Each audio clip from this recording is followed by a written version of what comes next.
Night settled over the black rock of Masada like a lid. Torches along the Roman lines burned in neat rows, 8 camps stitched together by a wall that cinched the mesa like a belt. From the plateau, the fires looked small at first, then countless, then endless. Below, slaves hauled stones and timber up a growing ramp on the western side, a scar of earth creeping toward the fortress wall. Up top, the wind carried grit and the taste of salt from the Dead Sea.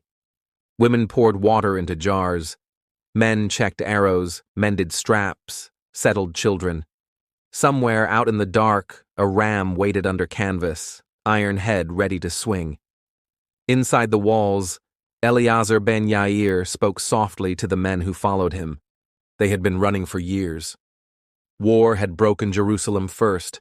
The temple burned, the city ground under the heel of Titus, and what remained of the rebels scattered. One band took the snake path to Herod's mountain palace, a fortress carved from stone and stocked for sieges. Masada had cisterns big as houses and storerooms that still smelled faintly of wine and grain. The men of the Sicarii, knives hidden under cloaks, took possession and turned a king's pleasure fortress into a refuge. They brought families. They brought a stubborn idea. If Rome could not be beaten, it could be denied. Rome sent the 10th Legion to erase that idea. The desert gave the Romans everything they liked: space, stone, silence, and they went to work. They traced a circumvallation wall around the base so no one could slip out into the night. They measured and counted and set their camps where a surveyor's eye liked them best.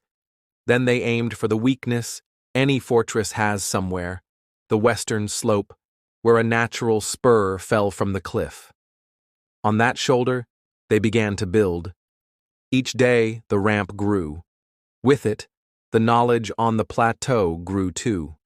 The end would come not by starvation, but by stairs of earth the enemy brought with them. The months stripped away any thought that rescue might appear. A watchman could read the Roman mood by the sound of hammers and the number of oxen. Sometimes a siege tower rolled forward like a barn on wheels, canvas curtains flapping, the ram beneath it nodding as if impatient. Arrows arced and sang. The defenders cut wet hides and hung them over the wall to deaden the blows. They built an inner wall of timber laced with dirt, something that would flex and swallow the ram's anger instead of shattering. It worked for a day, maybe 2. The Romans set it on fire. Wind mattered in the desert. One afternoon it turned and leaned flames into the defender's own wall, the crackle and roar telling the truth before any messenger could. Night fell with the inner barrier, a long bed of coals. On the last evening, the plateau moved like a town trying not to be heard. Mothers packed food for a journey they would not take. Fathers sat with sons and told them that freedom was not only a field you could walk across, sometimes it was a decision you made with a knife. Eleazar gathered the men and spoke a final time. Josephus would later put long speeches in his mouth, words about liberty and the soul, about choosing death over the whip and the market. Maybe the words are his. Maybe they are the historians'. The feeling was real enough. Better to end as free people than live as trophies. They cast lots to choose the 10 who would do what had to be done. The stones clattered in a jar. Names were drawn in a circle of lamplight. Outside, the Romans hammered wedges and braced ladders. Inside, men embraced their wives and took their children in their arms. The sound that rose was not shouting. It was the private noise of a house closing itself, because the world had turned cruel. When it was done, the 10 moved through the sleeping places, and then one man, holding the final lot, stood alone. He walked the terraces, listened to the wind, and finished the last act. Morning brought the quiet the Romans did not expect. They rolled the tower forward across the new ramp, set the ram, and stepped back for the wall to break. It did. Legionaries hurried through smoke and ash and met no defenders in the breach. Storerooms were stacked with food. Workshops were in order, cloaks hung at the ready. The smell of cedar and oil lay over everything. The soldiers found 2 women and several children who had hidden in a cistern and survived the night. From them came the story the legion carried back, that the last of Masada had chosen their own ending rather than the chain. The figures settled in later tellings. 900 or so dead, families counted alongside fighters. Josephus named numbers and motives, and he is almost all we have. Archaeology found the Roman wall around the mountain, the camps set like clock marks, the ramp driven hard against the cliff. It found a dozen human remains here, a handful there, bones and ash that can tell about a fire but little about a final vote. The rest is the story that lived because it sounded like the truth of that war.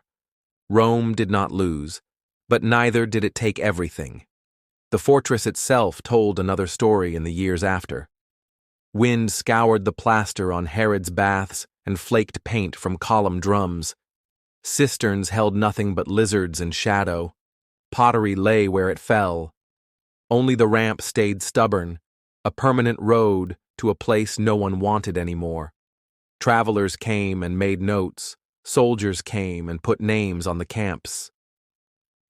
In the 20th century, Israel climbed the mountain again and found what time had not erased. The snake path became a rite of memory. The view over the Dead Sea stretched like a map of endings. Debate never really left the story. Some scholars argued the mass suicide read too neatly, fit too easily into a single hero's speech. Others held that the pattern Josephus drew matches the kind of choices defeated people made all over the ancient world, and that the bones and burn marks we do have fit the shape of a last night. What the arguments cannot undo is the feeling that hangs in the air up there, the sense that men and women once weighed the lives of their children against the price of the chain and found a terrible answer. History is not a jury. It is a room where you can still hear people deciding. In the final accounting, Masada is a siege about time. The Romans built it into a machine. The wall, the camps, the ramp, the tower, every part obeying the logic of patience. The defenders tried to stretch time with ruses and repairs, with hope, with prayer. When time ran out, they seized the one piece left, the manner of the end. Rome claimed the rock. The rebels kept the last decision. Both truths stand in the wind that never stops at the edge of the cliff. Thank you for listening to Last Post History. Subscribe for more true stories from the world at war.